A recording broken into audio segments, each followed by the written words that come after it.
What's going on, folks? I'm AutoMattock. Did I do that right? What's this? What's going on, folks? I'm AutoMattock. Today we're going to talk about VT1 versus VT2 with Gill, because I get a lot of questions in the chat that, you know, oh, you're not using VT2? I guess VT2 sucks. It's garbage. Like, no, I'm just I like VT1 better. The whole point of why I played VT1 initially is because I thought it was unique that when I do VT activation, I can throw the ice fireball, which travels it travels slower, so it's harder for them to navigate around, and that doesn't consume my bar, right? And then when I do meteor, because you can use 2 projectiles when you have this activated. This is the whole reason why I picked VT1 initially, so you can do this kind of idea, and you can do it longer than you would be able to with the ice. So if you were to do this with ice, 2 of your resources are going to be spent by doing this, so it's going to drain faster, unless you use fire, which you can do, and that might be fine too, but that just wasn't my idea at the time. You can use fire than the ice, and I guess you can combine these 2 things. So what I really want to stress is that I don't think VT2 is bad at all. I think they're both great, but I think VT1 is a little more stable, a little more fundamentally sound, and maybe better to learn the character with initially. But I understand the need. People want to go to the mix-ups, the Twitter videos immediately, and not really necessarily look for the hit confirms, the anti-airs, the utility of the V-trigger. That's really the main point of what I think. VT1 is higher utility, it's a little more solid, and you still get good, you get some dirt out of it too, so I think it's very powerful. So let's talk about a little bit, I'm going to compare these a little bit, like the things you can do with VT1 that you can't do with VT2. And we're going to talk about this target combo with Gill. And I think this is especially designed for the active. I think it's intended to be activated on, because it's unsafe on hit, unsafe on block. So with VT1, after you target combo activate, +6. So you can't get crouching heavy punch. Crouching heavy punch is 7. But you can get crouching medium punch. And then crouching medium punch can lead into burn storm. Burn storm is heavy punch plus heavy kick. Now this is good because it lights them on fire, and it gives you an opportunity to have options when you dash at them when they get off the ground. So normally you couldn't be able to do this with this medium punch. You get like Lariat, but Lariat does not give you a good knockdown, not against their back recovery, and it also does not light them on fire unless you use EX or if you have V-trigger activated. So even if I have V-trigger activated like this and I go into Lariat, they're still pretty far away on the back recovery. It's going to be difficult for me to throw them. But if I combine this with burn storm, right, and they back recover from here,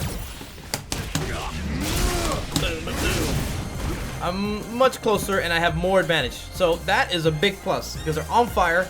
And then from here, if I get it confirmed, I get to the ice layer for retribution, get the fire. Oh man, that does so much damage. I can actually super here too. I can dash up super in that point. It does stupid amounts of damage. But that is one point, is that especially that crouching medium punch, the ice doesn't offer you that same benefit. If I activate off of this is not gonna combo. This is definitely not gonna. The trap is definitely not gonna combo. You can't do anything from that. So I think the best from here would be able to just crouching medium punch and then ice lariat. Now they're on ice. You don't get Oki off of that either. The lariats are identical. So that part, I think VT1 is stronger in that department.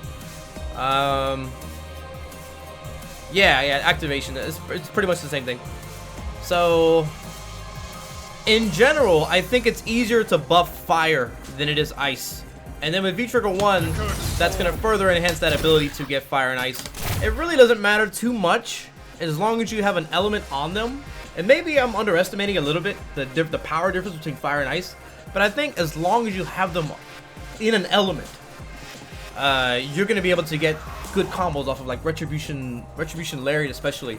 So it's easier to buff fire because I pretty much crouching medium punch and fireball here. And that's one way you can do it. Crouching heavy punch is absolutely the best way to get them in any element. But in this example here, it doesn't matter if they're on fire or ice. If they're on fire, you just do something like crouching medium kick and then the medium lariat. But if they're on ice, you want to go into fire for the fire retribution and then medium lariat. But it's easier to buff fire.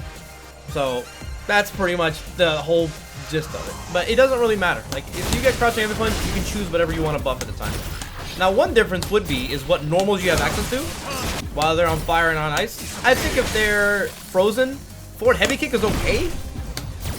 Especially like forward heavy kick activate. You can actually get dash up and then crouch heavy punch. But it's really, those aren't really like where I get the most out of the damage here. At least not yet. So I think in general, it's fire has, you have an easier time getting to it than ice.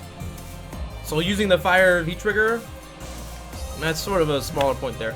Now, V trigger 1, I do think you get a lot more corner carry out of it than V trigger 2. So if I'm over here and I activate off of the fireball here, I get a lot of corner carry out of this. They're basically in the corner. If I wanted to spend one more meter, I could absolutely put them in the corner, but it's not even necessary. Like, if they're on fire and I get a hit from here, they're in the corner. They're in the corner. And then I put them back on fire like that. That is, to me, it's like, do you want a left-right mix-up? Which is, you know, really challenging to see. Some characters have answers. You can backdash out of the ice trap is what I'm talking about. Or do you just want to put them in the corner and get the mix-up anyways? To me, they seem like very close in power. And then, if you really want, you can still do a left-right idea with this whole idea. It just costs 2 bars, and sometimes I don't like it. Like this, I'm still trying to figure out what caused it to be back and forth, but you can dash behind them and have advantage. And then we can go back to this idea. Stand medium punch, crouch medium punch, burst storm, dash up, and you got advantage of both knockdowns. That I think is very powerful, but I like this better than spending 2 bars. Unless that left-right is potentially going to kill them or stun them, then I'll go to it. And then we discussed this in the last video with V-Trigger 1 tech is not using the meter and just going straight into Flame Lance. And now I save myself the bar. You can actually dash up super there if you use the right flame javelin. Very powerful too. Yeah, and yeah, exactly. Stand heavy punch into that flame javelin. Even in neutral, this is super powerful. And you don't have the same it's not as good as in V-Trigger 2. You can do this with V-Trigger 2, but this is so good. But the flame javelin has to hit just right for the medium lariat to connect. Otherwise, you can use light lariat for the retribution. But this is kind of tricky to hit this just right so that the medium lariat will connect. But this is very powerful. But if you compare this, oh, standing heavy punch is hit confirmable. On its own, you can hit confirm it. And it combos into flame javelin just the same. So let me put this on random guard. I'm a little slow. There we go. You can't do it too late, but it absolutely will combo if you hit confirm it fast enough. But that move is totally hit confirmable. But to compare it to V-Trigger 2, and again, I'm not trying to say that V-Trigger 2 is bad at all. They're both great. If I get a heavy punch and I go into this, that's it. That's the end of my combo. And this is not a good knockdown either. If this causes a retribution, there might be an idea there, because I know that causes a wall bounce. So just for an example like this, that causes a wall bounce. I'm not sure what you can do with that. I do know wall bounces, you can't back recover, so maybe there's some idea there. But even then, the corner carry is not quite there. Depending on what kind of combo you can get, it might be great. But the utility of just doing it in neutral, when they have no elements buffed, that's not going to be there. You know what I'm saying? You know what I'm saying? And I think we talked about this already at the beginning. Neutral presence with Burnstorm. Okay, so the Burnstorm with V-Trigger 1. This is also an anti-air.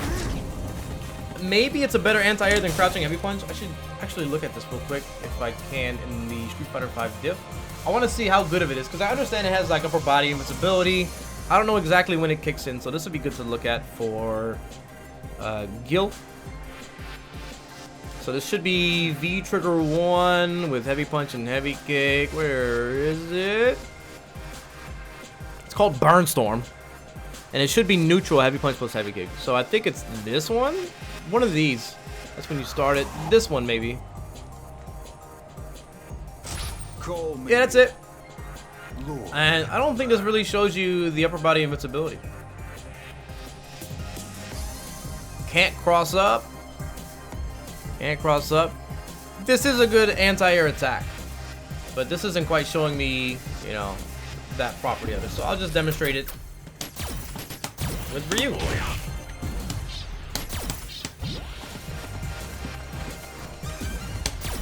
Do it, football hit. So you can get the Burnstorm like that. And that is I think a little bit of an improvement compared to crouching heavy punch. This isn't always good against like some jump in angles, or if they're really like far behind you where you can hit back heavy kick. But this is gonna light them on fire. It's good. You can also super from this, right? So you super from that if you need to, or you can go into the flame javelin. That should work. You probably need to dash up sometimes, but that, I think you can't do that with V Trigger 2. I actually don't know. I actually don't know if this has the same property for like anti-airs. And he moves forward, so I don't think it's really designed for that. This move does do a lot of stun though. No, it doesn't have the same property. So that is another thing that I prefer over. You just have more utility, more neutral, and we went over that. So, and then the other thing I want to talk about is the flame javelin for against projectiles. It just eats them up. And we've seen the game over, right?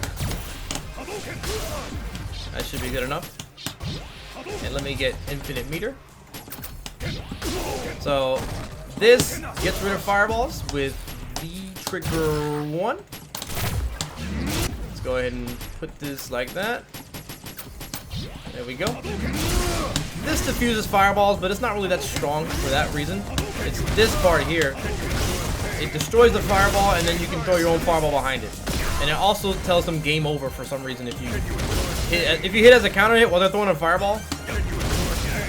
Where'd it go? Where's the audio cue? Did they fix it? It used to be there. I have a clip. Wait a minute.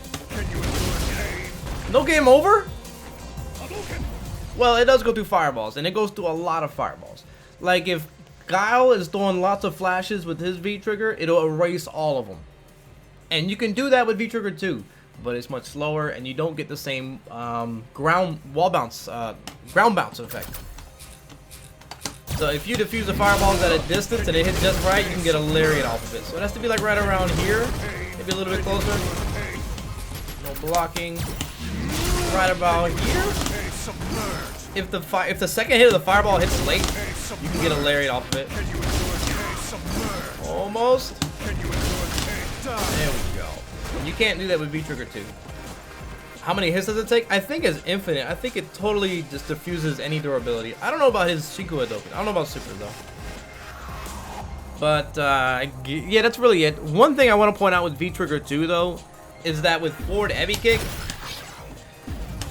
with V-Trigger 1 is not that good, because this doesn't reach at all the ranges. This hits kind of goofy. It has to be like just the right range for it to even combo. So this is flame javelin off the forward heavy kick. It can work, but if they're crouching, it also doesn't work. So I'm not a big fan. But V-Trigger 2, this you can also use, and it is hit confirmable as well. But again, the knockdown sucks.